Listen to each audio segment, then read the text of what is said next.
लाडकी बहीण योजना आज 19 नोव्हेंबर म्हणजे आता 1-2 दिवसाच्या नंतर संपूर्ण चित्र क्लिअर होणार आहे। पण असो आपण मुख्य मुद्द्याकडे येऊयात।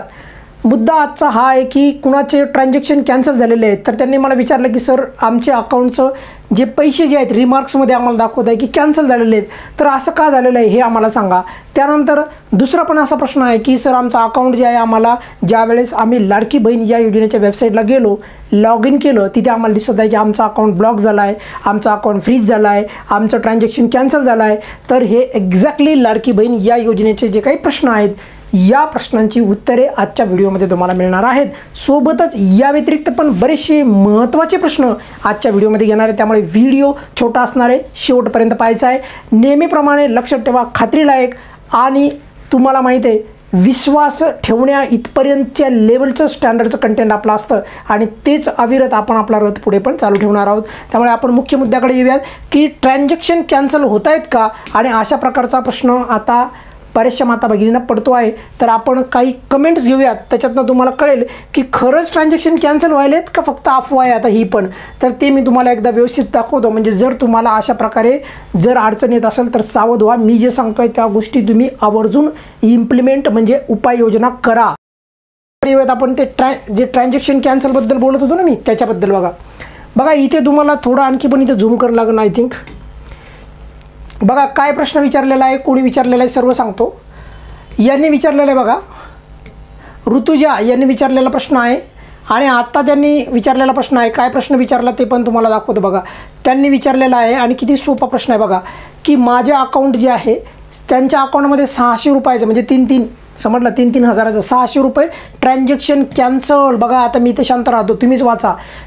600 म्हणालो मी, 6000 रुपयाचं ट्रान्झॅक्शन त्यांच्या याच्यामध्ये झालं होतं, पण ते अकाउंट ते जे ट्रान्झॅक्शन आहे ते कॅन्सल झालं, म्हणजेच त्यांना पैसे मिळाले का नाही मिळाले। अशा प्रकारचं कुणाची कमेंट आहे, ऋतिजा यांची कमेंट आहे। आणि पुढे पण बघा काय म्हणतात त्या 8 ऑक्टोबरला DBT झालेली आहे, म्हणजे मी सांगितलं तुम्हाला ज्यांची DBT 1 ऑक्टोबर 12-11पर्यंत जरी झालेली असेल ना, 11पर्यंत ॲटलिस्ट 11पर्यंत, तर अशा ऑक्टोबर 11पर्यंतच्या लोकांना पण पैसे आलेले आहेत। क्लिअर, मग यांना पैसे आलते पण यांचं ट्रान्झॅक्शन कॅन्सल झालेलं आहे। आणि आता यांनी विचारलं की पैसे कधी मिळतील, आता नवीन ज्यावेळेस वितरण सुरू होईल ना त्यावेळेसच पैसे मिळतील। पण यांनीच एक पुढे कमेंट केलेली आहे, ती पण एकदा वाचून घ्या बघा। ऋतुजा दिसते तुम्हाला नाव बघा। आता यांनी काय विचारलेलं आहे बघा, पुढे त्याच लिहित आहेत बघा, की काय लिहित आहेत बघा, माझे अकाउंट DBT लिंक नव्हते म्हणून पैसे ट्रान्झॅक्शन बघा व्यवस्थित वाचा। माझे अकाउंट बघा म्हणजे त्यांचे अकाउंट, माझे अकाउंट DBT नव्हते म्हणून पैसे कॅन्सल होते, असं त्यांना काय दिसतं आहे। लक्षात ठेवा हे रिमार्क्समध्ये पण आलेलं असेल त्यांना, लक्षात ठेवा। मी आज बी सांगतोय ज्यांना ट्रान्झॅक्शन व्यवस्थित कान खोलून ऐका, परत म्हणू नका की मला हे कोणीच सांगितलं नाही, कारण की तुम्हाला वेळ गेल्याच्या नंतर संपूर्ण दुनिया येईल यूट्यूबला तुम्हाला सांगायला। पण पहिल्यांदा सांगतोय मी, व्यवस्थित ऐका। मी सांगतोय तुम्हाला जर तुमचं ट्रान्झॅक्शन कॅन्सल दाखवत असेल, कोणीही तुम्हाला अशा प्रकारची माहिती देणार नाही, त्यामुळे इथे तुम्हाला एकदम प्रामाणिक आणि योग्य ती माहिती देण्याचा प्रयत्न करतो। जर तुमचा अकाउंट कॅन्सल झाला असेल, ट्रान्झॅक्शन तुमच्या फॉर्ममध्ये लॉग इन केल्याच्यानंतर जर कॅन्सल झालं असेल ना, तर समजायचं तुमच्या DBTमध्ये गोंधळ आहे। बाकी तुम्हाला कोणी जरी काही सांगितलं असेल काय ऐकू नका, फक्त DBTमध्ये गोंधळ आहे। म्हणजे DBT एकतर तुमची ॲक्टिव्ह नाही आहे, बरोबर, एकतर ॲक्टिव्ह नाही तर कधी असं पण झालेलं आहे की काही लोकांनी अगोदर DBT केली पण त्यांची DBT ॲक्टिव्हच दाखवलं नाही। अशा दोन्ही सिच्युएशनमध्ये बऱ्याचशा लोकांना ट्रान्झॅक्शन कॅन्सल होत आहेत त्यांचे, म्हणजेच त्यांच्या खात्यामध्ये पैसे आले नाही बरं का। खूप दुःखांतिकाच म्हणतात, शोकांतिका आहे, बरोबर, कारण की एखाद्या व्यक्तीनं संपूर्ण केलं आहे।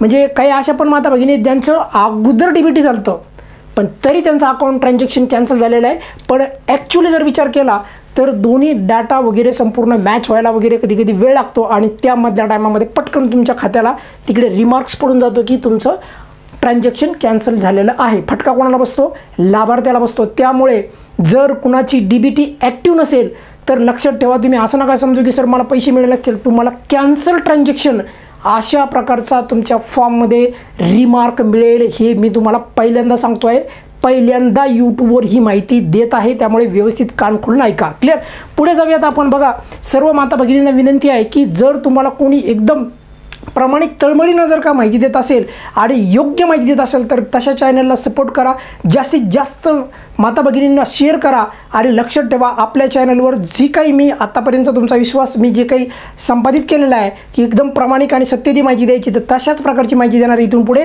अजिबात कुठल्याही प्रकारचे आपलं चॅनल भरकटणार नाही, हे तुम्हाला मी ग्वाही देतो. क्लिअर. पुढे जाऊयात. अत्यंत महत्त्वाची जी काही गोष्ट आहे, आता बघा मनीषा यांनी काय कमेंट केलेली बघा. आता मनीषा यांनी कमेंट काय केलेली आहे आणि त्यांचं पण आता आपण समजून घेऊयात काय त्यांचा प्रॉब्लेम होता. तर म्हणजे तुम्हाला समजेल की अकाउंट ट्रान्झॅक्शन कॅन्सल झालं असेल तर DBTमध्ये लोचा आहे, बस हे मला सांगायचं आहे.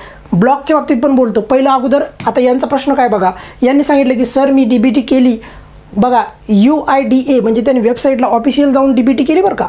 आणि पुढे बघा काय होत आहे, पुढे त्यांनी सांगितलं आहे मॅसेज याच्यामध्ये कमेंट्समध्ये बघा, बँक सीडिंग ॲक्टिव्ह आहे असं NPCIला मॅपिंगला स्टेटसला इनेबल फॉर स्टेटस म्हणजे ते दाखवत आहे. म्हणजे त्यांनी DBT जी आहे ॲक्टिव्ह केली UDIला जाऊन बघा. आणि जे आहे पुढे आधार सीडिंग पण त्यांनी केलेली आहे.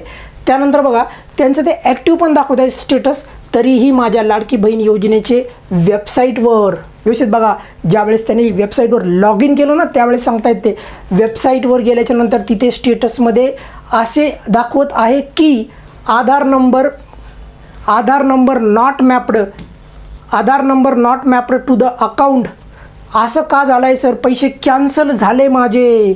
इथे बघा कॅन्सल झाले म्हणजे मी परत तुम्हाला तेच सांगतो आहे, सर्वांना व्यवस्थितरित्या हात जोडून कळकळीची विनंती करतो, जर समजा तुम्हाला अशा प्रकारचा जर आधार नंबर मॅपिंगच्या बाबतीत किंवा आधार सीडिंगच्या बाबतीत जर का तो प्रश्न येत असेल तर तिथे तुम्हाला साधा सिंपल एक रिमार्क्स येणार आहे, तो म्हणजे कॅन्सल ट्रान्झॅक्शन कॅन्सल म्हणजेच तो प्रश्न आहे किंवा ती समस्या आहे ती म्हणजे DBTची. त्यामुळे DBT तुमची व्यवस्थित असणं अत्यंत गरजेची आहे. DBT जर एखाद्याची होतच नसेल तर पोस्ट बँकमध्ये DBT करू शकता. कुठल्याही प्रकारच्या अफवावर विचार आता सध्या विश्वास ठेवू नका. कुठल्याही प्रकारचं कोणी सांगेल तुम्हाला पोस्ट बँक नाही चालत, फलाना नाही चालत, आमकं नाही चालत, ढमकं नाही चालत, अशा प्रकारची जर काही खात्रीलायक माहिती असेल तर मी तुम्हाला देईल. पण आत्ता सध्या तुर्तास कुठल्याही प्रकारच्या तशा अफवावर विश्वास ठेवू नका. पुढे बघा यांनी काय सांगितलेलं बघा, प्राची यांनी सांगितलेलं आहे बघा, यांनी सांगितलं की ॲक्शनमध्ये बघा, ॲक्शनमध्ये अमाऊंट आहे बघा, ॲक्शनमध्ये अमाऊंट आहे. थोडं मी झूम करतो म्हणजे तुम्हाला समजेल की अशा प्रकारचे जर का बऱ्याचशा लोकांना जर प्रश्न येत असतील तर त्यांना मी रोज किती जरी माहिती दिली क्लिअर तर ती काय कामाची, कारण त्यांचे प्रश्न सुटत नाही ना, बरोबर. त्यांचे प्रश्न सोडणं ही खरी कामाची माहिती आहे असं आपण म्हणूयात. आणि त्या संबंधितच मी सांगतो आहे तुम्हाला ट्रान्झॅक्शन कॅन्सल म्हणजे DBTचा प्रॉब्लेम आहे बघा. यांनी काय सांगितलं की ॲक्शनमध्ये म्हणजे ॲक्शन नावाचं एक बटन आलेलं आहे बघा क्लिअर. तर त्या ॲक्शनच्या बटनच्या टॅबमध्ये खाली दिसत आहे त्यांना अमाऊंट आहे आणि कॅन्सल अशी लिहिलं आहे बघा, म्हणजे त्यांचं कॅन्सल असं लिहिलं आहे. पुढे बघा आधार मॅपिंग नसल्यामुळे, हे बघा त्यांनी पण स्वतः त्यांचं उत्तर दिलेलं आहे. त्यामुळे बऱ्याचशा माता भगिनींनी अजिबात गोंधळून जाऊ नका. बऱ्याचशा माता भगिनींना काय वाटतं आहे की सर माझं ट्रान्झॅक्शन कॅन्सल झालं आहे म्हणजे मला या योजनेचे पैसे भेटत नाहीत असं मला वाटतं आहे. नाही, त्यावेळेस तुमचं 100% सांगतोय मी तुम्हाला, आधार मॅपिंग नाही आहे म्हणजेच दुसऱ्या भाषेमध्ये आधार सीडिंग म्हणा, आधार मॅपिंग म्हणा, कुठल्याही प्रकारचा शब्द तुम्ही वापरू शकता, तर ते नाही. त्यामुळे त्यांचं पण ट्रान्झॅक्शन कॅन्सल झालं म्हणजे त्यांना पैसे मिळाले का, नाही. मग आता आधार मॅपिंग झाल्यावर पैसे मिळतील का सर, तर त्याचं उत्तर आहे यस, 100% मिळणार. पण लक्षात ठेवा वितरण सुरू झाल्यावरच मिळतील, हेही तुम्ही लक्षात ठेवा. आणि 1-2 दिवसामध्ये सर्वांना पिक्चर क्लिअर होणार आहे. त्यामुळे कुठल्याही प्रकारचे मी हवेमध्ये गप्पा मारत नाही क्लिअर. ते तुम्ही तेवढे सुज्ञान आहेत आणि मी पण तुम्हाला तेवढं सांगतो आहे आणि जे आहे ते स्पष्ट सांगतो आहे क्लिअर.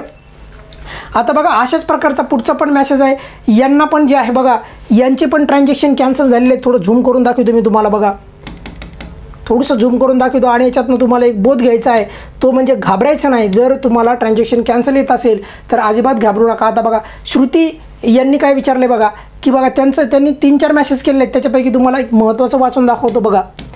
त्यांनी सांगितलं बघा लाडकी बहीण योजनेच्या वाल्यांना तिकडून जे आहे किती 4,500 रुपये आले, त्यानंतर 1,500 असे 2 ट्रान्झॅक्शन केलेत पण क्रेडिट झाले का, क्रेडिट झाले नाही. आणि दुसरं पण ट्रान्झॅक्शन काय झालं रे, कॅन्सल झालेलं आहे. अशा प्रकारचं परत यांचं पण ताईचं म्हणणं आहे. त्यामुळे साध्या सिंपल शब्दात सांगतो आहे, परत इथे DBTचंच काहीतरी मॅटर असणार आहे.